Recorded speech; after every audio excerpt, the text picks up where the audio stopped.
I want you to see if there's something you can do when your husband gets home to start cueing you both that we're no longer, you know, in worker mode. We're no longer in mommy caretaker mode. We are now dominant and submissive. We still got shit that we have to do. Or 8:30 comes along tonight. Once 8:30 comes along tonight. That's what we're wanting. So what I want you to see is if even if it doesn't have to be extensive. I know you have a kid and you have situations with that, right? So what I want you to do is think of something relatively small. It could be quick, 2, 3 minutes, 5 minutes. It could be a simple gesture. It could be something. But I want you and your husband to start talking about something, some gesture when he comes home to initiate a shift has happened. We have to leave our day at the door. Because I know you guys are starting to do that at 8:30, but you need more time. I think you both need more time to make that shift energetically. Like if you just go, we're not in Dom or subspace, we're not in Dom or subspace, and then 8:30 rolls around, we're on now. It's adding like this performative element, if that makes sense. You have something kind of like that in the form of rules, like after 8:30, sir and princess, but just gets lost sometimes depending on what else is happening. Okay, so that's the thing.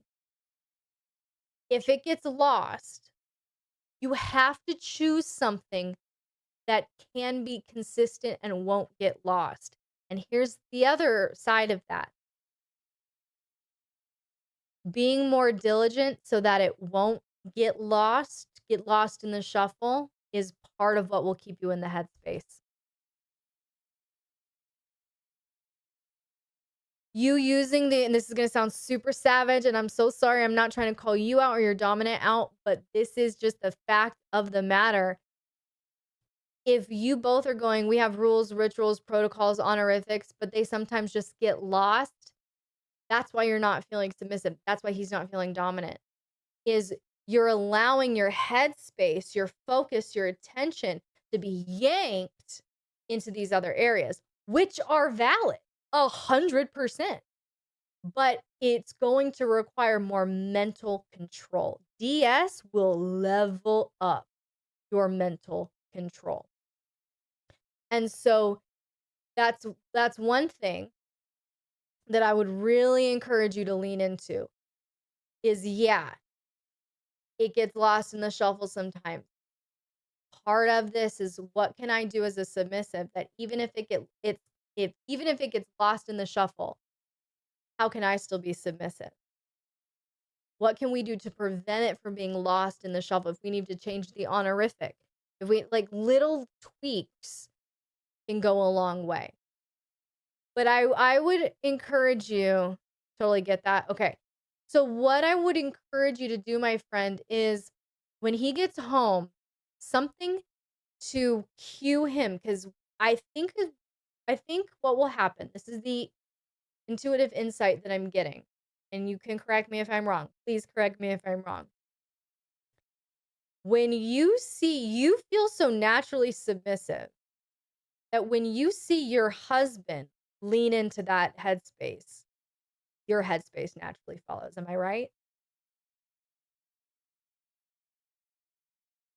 Okay.